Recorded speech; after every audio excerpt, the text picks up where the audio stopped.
اللہ. اور ہم نے کہا ہے اسے مت زیادتی کرو سنیچر کے دن کے بارے میں.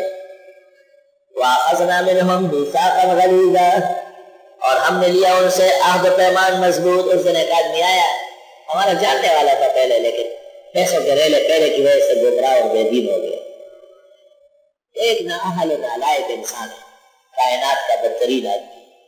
میں ابھی چلے سے آیا ہوں اور میرے مدرسے کا ابتدا ہے. میں نے کہا یہ عجیب چلت ہے جس نے آپ کی اصلاح نہیں. بعض لوگ اثرات کم قبول کرتے ہیں یہ ان کی بدنصیبی. تبلیغی اعمال یا تفسیری اعمال میں تو یقیناً انقلاب کی صلاحیت ہے لیکن بعض زمینیں ایسی مردار اور نالائق ہیں. ابو جہل نے کون سا محمد رسول اللہ سے فائدہ دیا اور مکے کے مشرکوں نے اور مدینے کے منافقوں نے کون سے اثرات قبول کیے. اس لیے قرآن نے دوسرا ہی رکوع بقرہ سے کہا وَمِنَ النَّاسِ مَن يَقُولُ آمَنَّا بِاللَّهِ وَبِالْيَوْمِ الْآخِرِ وَمَا هُم بِمُؤْمِنِينَ يُخَادِعُونَ اللَّهَ کیا فی قلوبہم مرض لا یشعرون لا یعلمون سبحا. کتنی مذمت ہے 10 سر 2 مثالیں ان کی بدحالی کی پیش. اللہ. اور ہم نے ان سے کہا مت زیادتی کرو سنیچر کے دن کے بارے میں. زیادتی یہ ہے کہ دن مذہبی دنیا کے کام کاج کے لیے نہیں ہوگا. مذہبی دن نظر کے اظہار کے لیے ہوتا ہے. مذہبی دن ہفتے میں جمعہ ہے لہذا جمعے کے دن بس جمعے کی نماز کی تیاری کے لیے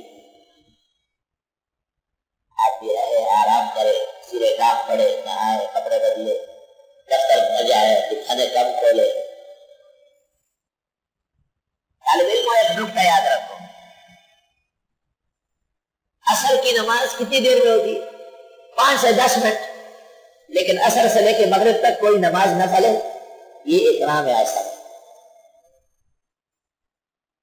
اور فجر کا وقت داخل ہونے کے بعد صرف 2 سنت اور 2 فرض ہے. 2 سنت اور 2 فرض. ہمارے ہاں جیسے طویل نماز بما قنوت نازلہ کے ملا کر کے بھی 20 منٹ نہیں بنتے. وقت 2 گھنٹے نہ پہلے نہ پھلے نہ بعد میں نہ پھلے. ذرا ذہن کھولو اپنا.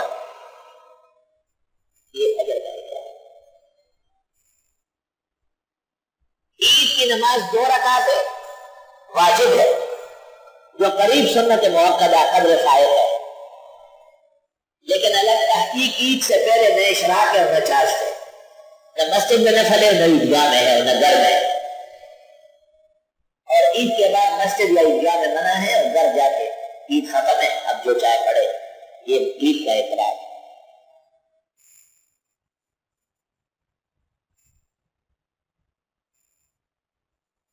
حج غور سے ذہن کھولو اپنا. حج کا احرام ہوتا ہے 8 ذی الحجہ کو اور مینا روانہ ہوتے ہیں اور 9 ذی الحجہ فجر پڑھ کر عرفات روانہ ہوتے ہیں. 9 کا دن وہاں گزارتے ہیں. مغرب داخل ہو جاتی ہے لیکن روانہ ہوتے ہیں مزدلفہ. وہاں پہنچ کر قضا پڑھنی ہے مغرب اور عشاء. فجر کلش میں پڑھ کر دعائیں مانگے اور سورج نکلنے کے ساتھ ہی روانہ ہو جائے. 10 ذی الحجہ مینا جمرہ عقبہ کی رمی کر لے اور اب جا کے متمتع اور قارن قربانی کر لے اور پھر حلال ہے. حاجی مفرد کے ذمہ قربانی نہیں ہے تو رمی کے بعد حلال ہو جائے. بال اتارے سلے ہوئے کپڑے پہنے خوشبو وغیرہ. اب 12 ذی الحجہ سے پہلے یعنی مغرب سے پہلے طواف زیارت جو رکن اعظم جو ہوگا جالا ہے حج مکمل ہو گیا. آج کو شروع ہوا 12 کو مکمل ہو گیا. میری بات سمجھ رہے ہیں؟ لیکن قرآن کیا کہتا ہے الحج اشہر معلومات. حج کے 3 مہینے ہیں شوال ذوالقعدہ ذوالحج. وہ تو 5 دن کا عمل ہے. اکرام حج کیا چیز ہے؟ حج کا اکرام ہے. یہ جو کہتے ہیں کہ جمعے کے دن کوئی کاروبار کوئی دکان کوئی کارخانہ کوئی فیکٹری ضروری کوئی کھانے کی دکان کوئی دوا کی دکان اکی دکی مسلمانوں کی سخت ضرورت کے لیے تھوڑی دیر کھلی کوئی حرج نہیں لیکن عام دنوں میں اور جمعے میں فرق ہونا ضروری ہے. یہ اکرام ہے. جو شخص کہتا ہے اذان کے بعد منع ہے ضرور بے اس کو اسلام کے ابجد کا پتہ نہیں. وہ شاعر اسلام کے آداب اور تعظیم سے سرے سے نہ واقف ہے. لوگ کہیں نا اس کو مولوی وہ سرے سے واقف ہی نہیں اس کو پتہ ہی نہیں. لا تعدو فی السبت زیادتی مت کرو مذہبی دن کے ساتھ، ان کا صحیح چلتا ہے ہمارا جمعہ۔ وَأَخَذْنَا مِنْهُمْ مِيثَاقًا غَلِيظًا، اور ہم لے چکے تھے اس بارے میں ان سے سخت عہد پیمان۔